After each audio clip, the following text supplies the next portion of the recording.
Gênesis 1, 28. Capítulo 1, verso 28. Depois que ele fez tudo, toda a criação, ele chamou Adão e Eva e fala assim, ele os abençoou e disse, prosperem, frutifiquem, dominem a terra. Todos os animais, tudo que eu fiz está sobre o domínio de vocês.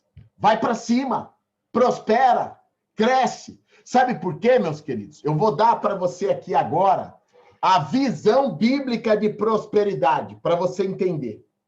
Qual é a visão bíblica de Deus de prosperidade para a sua vida?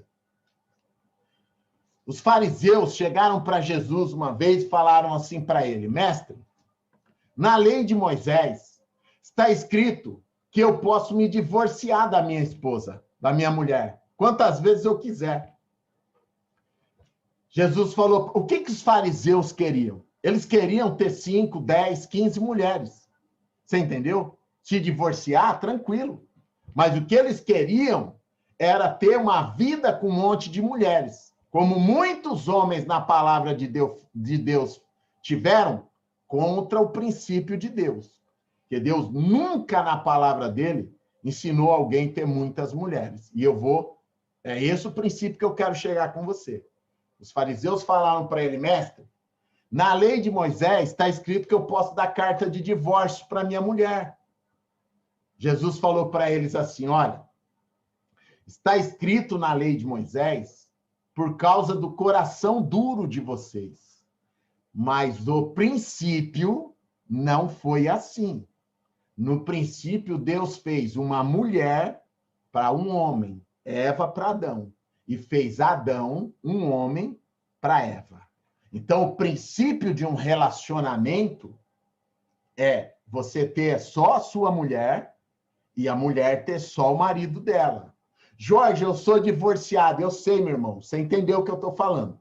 Você divorciou, a mulher que está aqui é divorciada, então. Mas agora que você casar de novo, você vai casar.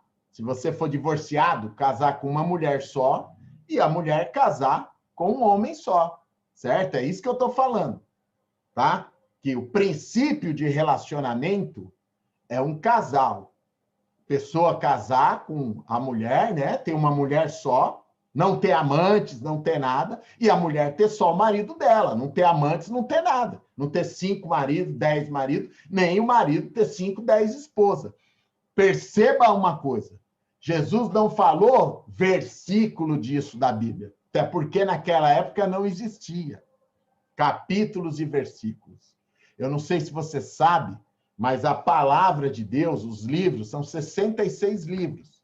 Eles não foram escritos com capítulo e versículo. Você entendeu? Eles foram escritos como uma carta, direto. Eles foram escritos como uma carta. Somente agora, em 1300, 700 anos atrás, Demétrios colocou capítulos na Bíblia hebraica, nessa Bíblia aqui, na hebraica, para ajudar a gente no entendimento. Somente 700 anos atrás foram colocados os capítulos. Aí, em 1500, Stevenson colocou os versículos, 31.189.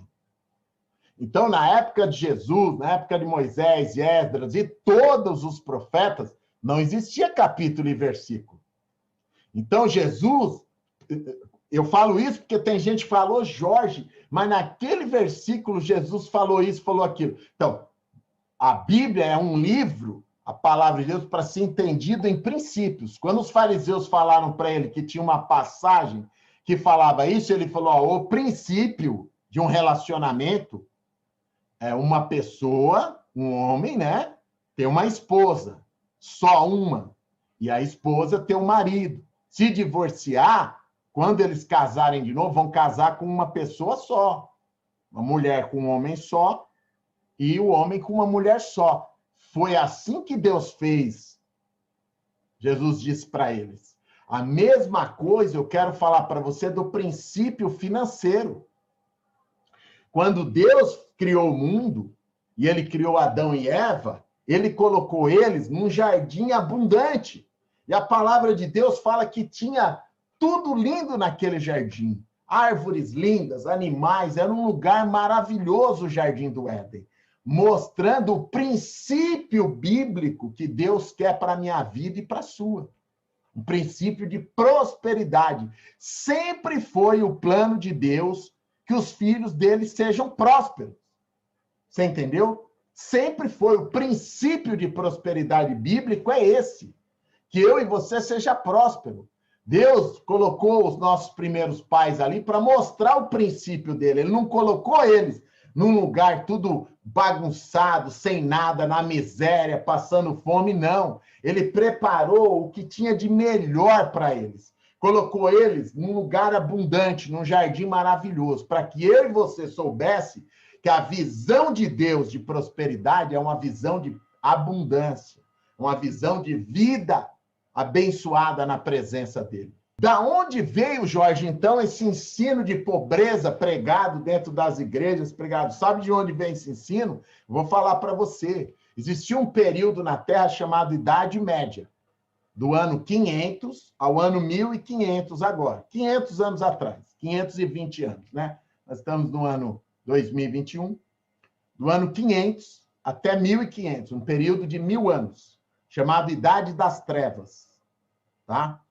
Nesse período, existia o feudalismo, onde existiam os reis nos castelos e os camponeses ficavam em volta do castelo, naquelas casinhas, morando lá como camponês.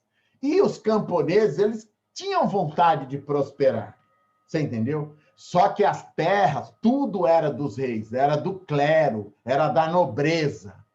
Então, para diminuir as rebeliões dos camponeses, para diminuir o que os camponeses tentavam crescer na vida, os reis, que o clero, a igreja, sempre foi de acordo com os reis, eles entenderam que tinha que passar esse ensino para os camponeses, que era ético ser pobre, que era da vontade de Deus, que era bonito, mais bonito ser pobre do que ser rico, que rico não ia para o céu.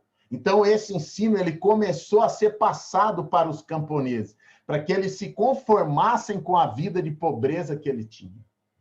E de 1500 anos para cá, isso vem passando de geração em geração, o vô, o pai, o filho, ensinando os netos a serem pobres para agradar a Deus.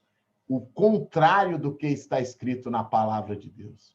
Que a vontade de Deus é boa, perfeita e agradável para a nossa vida.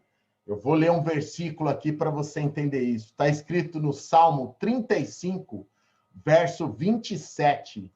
Está escrito assim, olha.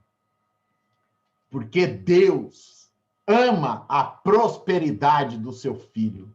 Salmo 35, 27. Algumas versões está escrito assim. Deus se deleita na prosperidade do seu filho. Deu para você entender?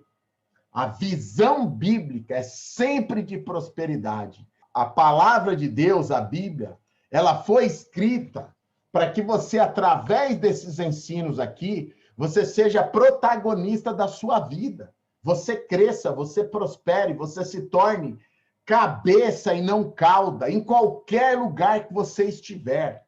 Que você vá para cima, que você conquiste seus sonhos, que você prospere na vida. Essa é a visão bíblica de prosperidade de Deus. E toda essa teologia de miséria que existe é um ensino errado dentro das nossas igrejas, que tem deixado os nossos irmãos, os cristãos, tem deixado os irmãos na pobreza, vivendo sob domínio de agiotas, de bancos, de financeiras, cartões de crédito, vivendo. O cristão não pode nem estudar investimentos, ele não pode nem estudar a vida financeira, porque o ensino diz que é errado. E isso tem deixado as pessoas vivendo uma vida financeira aquém do que elas poderiam ter, aquém do que Deus quer para elas, do que Deus quer para mim e para você. Uma vida abençoada na presença dele. O meu nome é Jorge Motiva. Deus me usou como gerente de banco para ensinar o povo de Deus a ter uma vida financeira extraordinária. Clique aqui e entre no WhatsApp. Eu vou enviar um curso grátis para você e vou mostrar para você como mudar a sua vida financeira e da sua família.